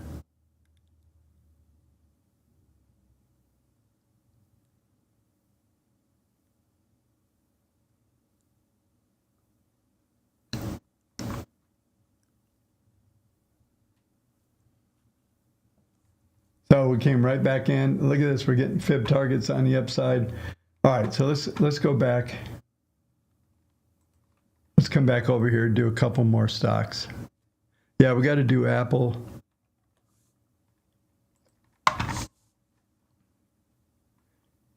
This is daily Apple. Of course, they're coming into an interesting time. And I think, as dominant as Apple has been, They are now behind big time on AI, and now they're being sued, class action suits. Remind you of anything? Those of you around 1998, 99, Microsoft, remember all the stuff that Microsoft went through? They virtually destroyed that company back in the day.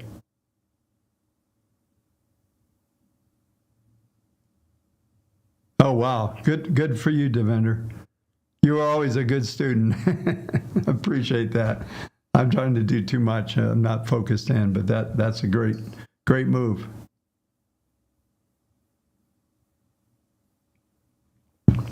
We'll give you a clap.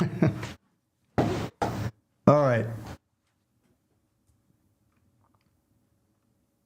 But Apple is, let's go to weekly, because this is, Apple, if you look at the algos here, this is weekly. They're projecting out just a flat line, maybe moving back towards the 200. There's 3 Fibonacci targets on the downside right now for Apple. Those are 172, 162, and 157. And then we have the 200 that is coming in here at, where's the 200? 200 at 150. Roughly, round numbers. So 150 is that number.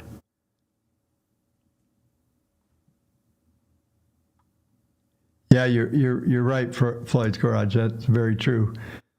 But now look who's on top now. It's Softy. When I was on a Pacific Option Exchange, to go into Microsoft pit was like, you might as well just hand them your wallet when you went in there. It was terrible environment to trade in. You didn't want it. I always admired the guys that were making money in that Microsoft pit. It was the biggest pit on our floor, and it was brutal. It was absolutely brutal. So anyway, yeah, so Apple weekly looks like maybe a couple more weeks down, probably testing these fib targets, those type of things going on. Yeah, I wish I had the time to do the trading room. This is about as close as I'm trying to do these Fridays. And next Friday, you guys need to remind me, guys and gals, remind me that let's just do one thing and just pay attention and see what we can set up. I think we'll probably make some pretty good money during that time. So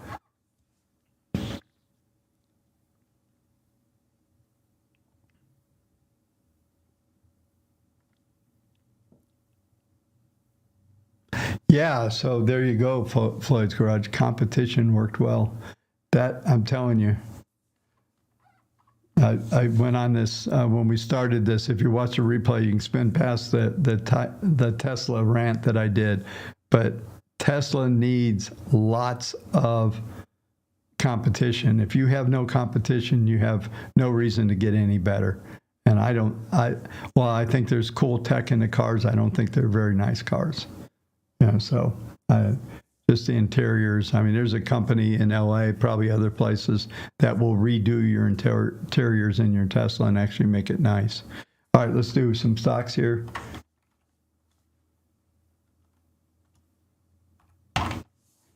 And I promise,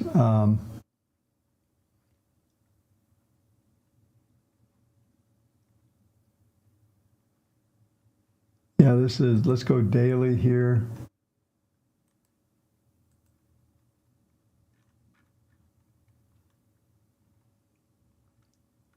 I never figured out this stock or this company. So looks like some distribution going on, probably going to stay in this range where we're at right now. Here's the daily. Weekly is likely to be under pressure. You see the little upslope coming in here. Probably sideways, probably range 39, 32.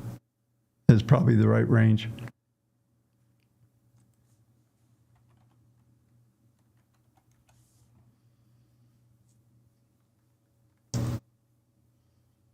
So Palo Alto has some upward fib targets right now. Those targets are at 407, 463, and 497. Algo's suggesting still some downside in here, some work to do before we even get close to that. What you're going to look at is just kind of a range here, 275, probably.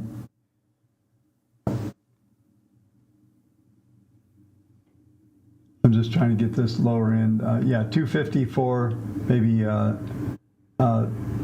312, 325 top end. Nothing really there.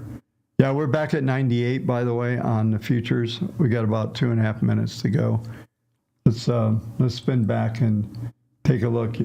So remember, I was telling you the algos were starting to fade a little bit. You'll see here where this is where they're starting to roll. I said we'll probably go to 200. We went below. We're seeing the algos starting to stabilize here. So that's probably about it. 98.75. It'll be the battle as we come into the last 2.5 minutes. Yeah, Good Friday. We're closed. So yeah. And I believe next Thursday, I'm out of town. Yeah, I'll try to fix a schedule of some sort.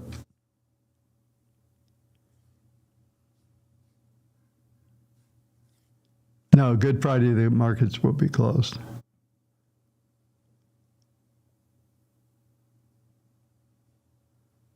On what, Flags Garage?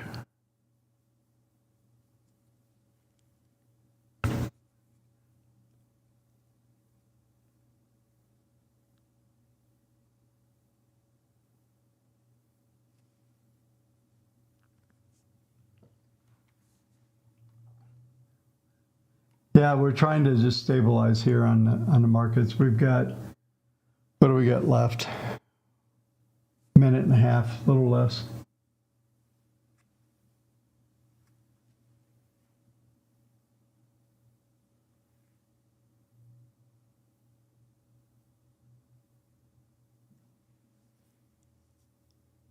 Just hanging around here, 97. Yeah, but this was really a good indication. Right in here was this distribution. We had a bunch of fib targets, a 5-second chart, and then the 200 started to roll over. And I promised somebody I'd do the probabilities. I need to let's watch this close, and if let me know you're still around, and I will go through that.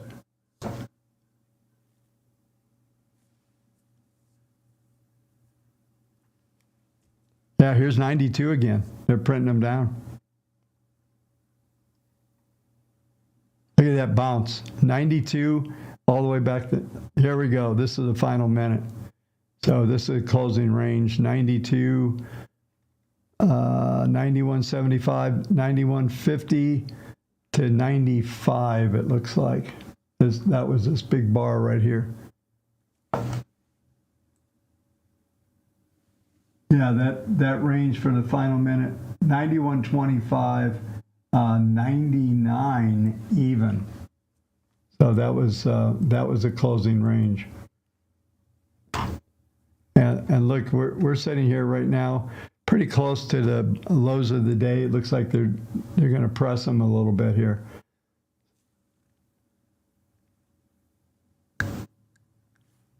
All right, so let's go. I need to.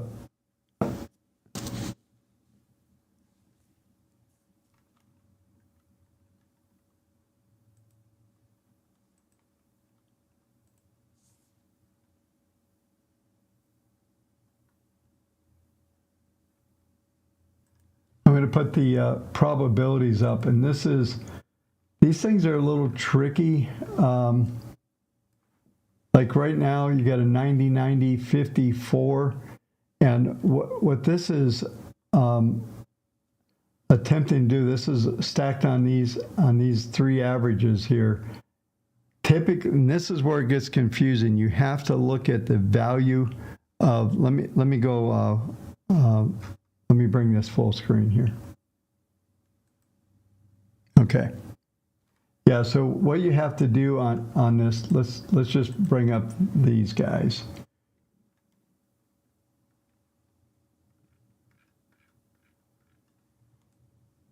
So what you have to watch for is the stacking of the averages, because the top average is always going to be the highest value.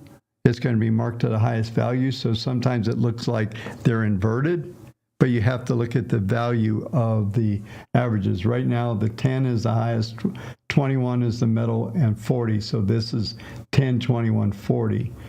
There's probably points on the chart. If you see when the 10 is below the 40, then it's stacked by the highest value, which makes it kind of, you have to really think when you're using these things. It's not always the 10, 21, 40. It's based on the price of the moving average. So, and as far as this goes right now, there's 90% probability of the 10 being penetrated, and the only real value here is 54%. So otherwise, 46% of the time it's going to stay above this moving average down here, which is the 40. This is what chart? This is a weekly in Palo Alto. So the 40 is right now 271. So most likely, so that's all these things are telling us. I hope.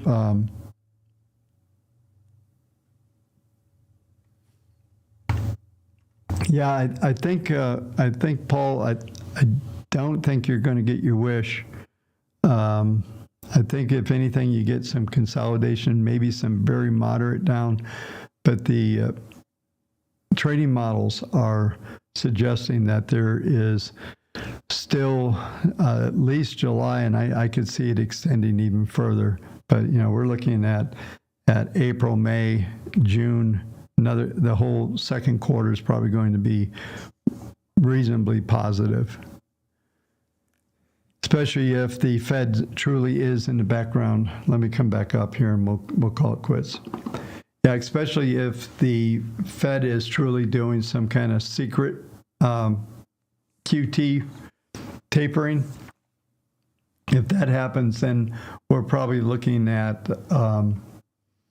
the markets continue to be in an upslope from that standpoint. So, yeah, see if there's anything else. I think that's it, folks. Yeah, I mean, anything subject to change, right? It's probabilities, anything can happen. I mean, just think we were locked in a trading range for weeks, and then we busted out of it, but not by very much. I mean, we were trading high 52s, and now we're at 53. So,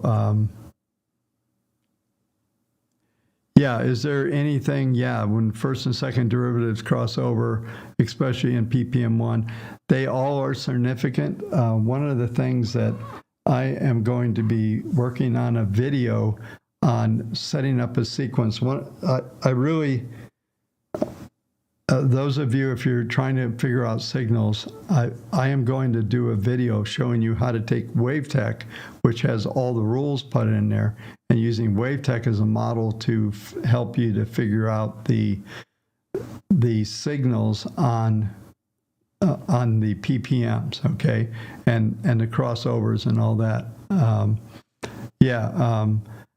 Yeah, I don't know if SPY will hit 600, but I've got targets probably right now reasonably optimistic, about 56 handles, so 560, I guess, on that. Yeah, I don't know, what is that? Yeah. I'm not that big into the filling of gaps. There's gaps on these charts that never got filled, so that's kind of, yeah. That's not important. Let's see what else. Just looking at a couple of comments here while we're signing out. Yeah, you're welcome. Everybody's saying thank you.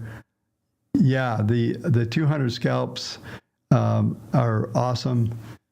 Like I said, next week, not next week, we'll figure out a day when we can do some trading. I know I've got one day, it's even Wednesday or Thursday, that I have to be out of town. So I'm not sure when that is. Yeah, I'm not sure, Moon Boy. But listen, one of the things, I went a little crazy on Substack 2 nights ago. Crazy meaning all of a sudden there was there's some really big things going on. I know that there's a lot of folks that seem to think that this AI thing is some kind of bubble. And I didn't see him around. He might be on. I don't know, but I'll mention. But Professor Baker and I had a very deep discussion yesterday, and both of us. He's been around longer than me. I think he's pushing 83 now, and we had a discussion yesterday, and I think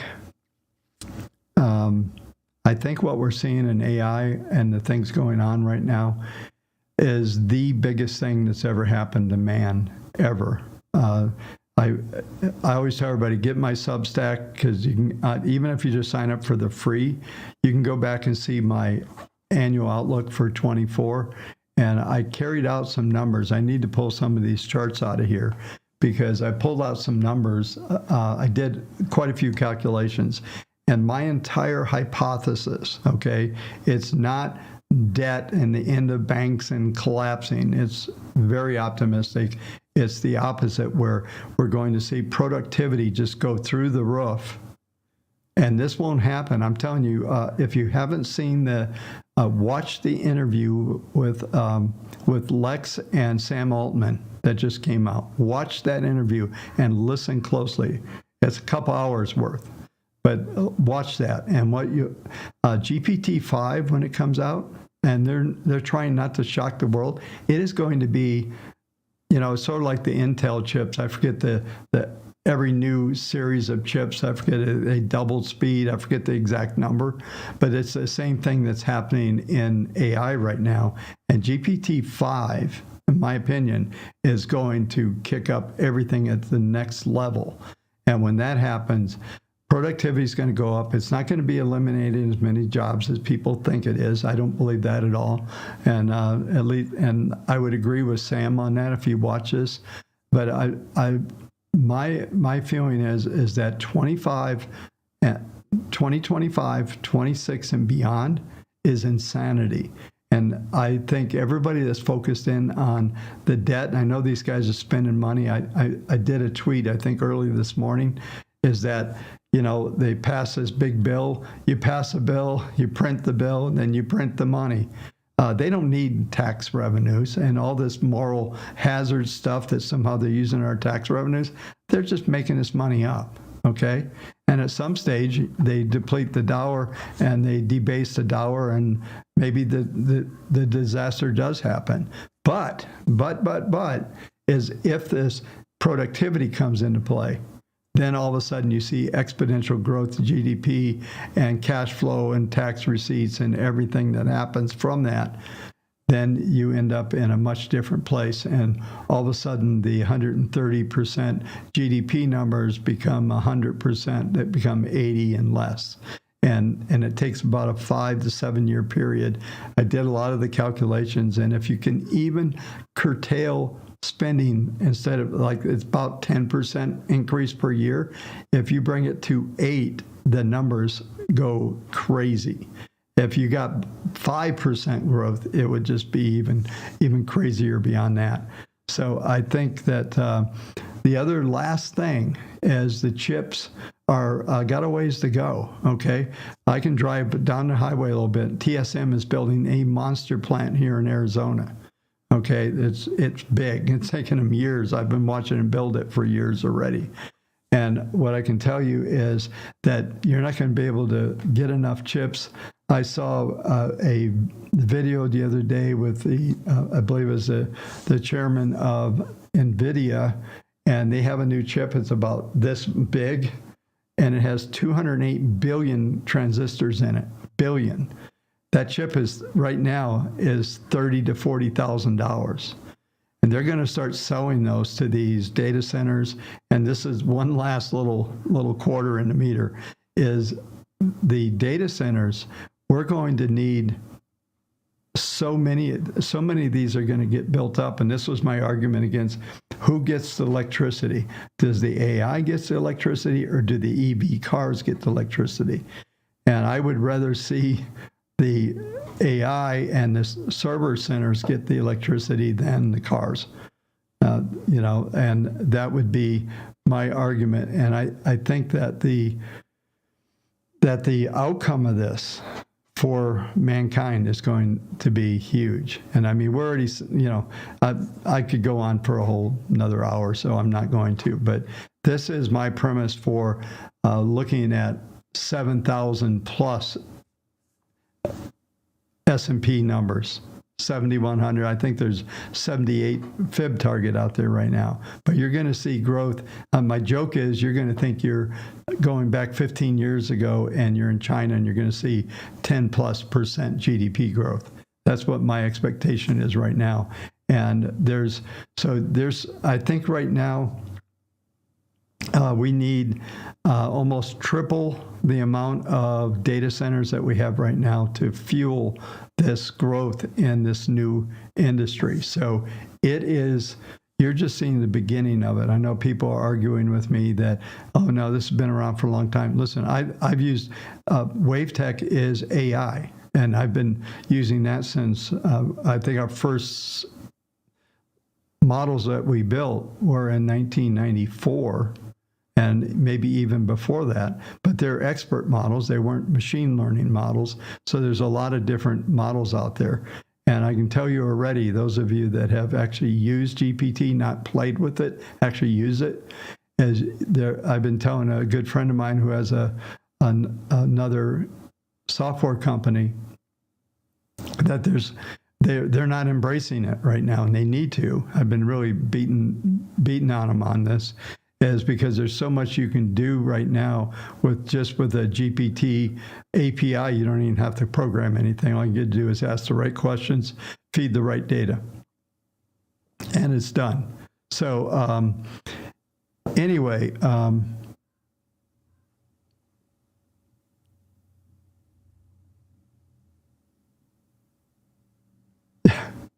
yeah, that's very interesting for Flo's Garage. But listen, this AI thing is at its infancy. It is just beginning. And so be careful. I'm not saying that NVIDIA's it's already at the moon. Maybe it's going to Mars. I don't know. But I'm not even, this isn't not an NVIDIA talk. So next week, as we do it, we'll see how things line up. I've been trying to do something on Sundays. For sure, the Substack will be available. I keep telling all you guys, if the diehards that have stayed to the end of this, get the Substack letter. It's $8 for the premium. I used to charge, actually for my institutional letter, it was $900 a month. And then for the retail stuff, it was $360 for a year, and I only did 2 editions. I'm doing daily, and it's $8.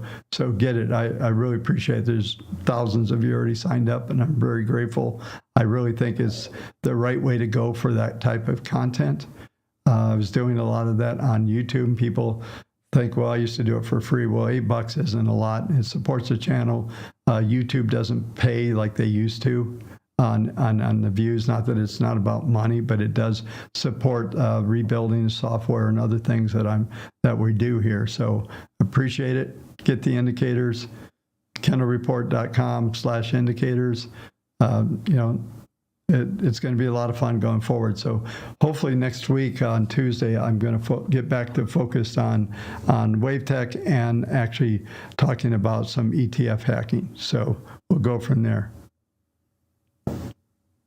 Yeah. Anyway, folks, have a great weekend. I'm glad we got to hang out. We went about another 15 minutes over.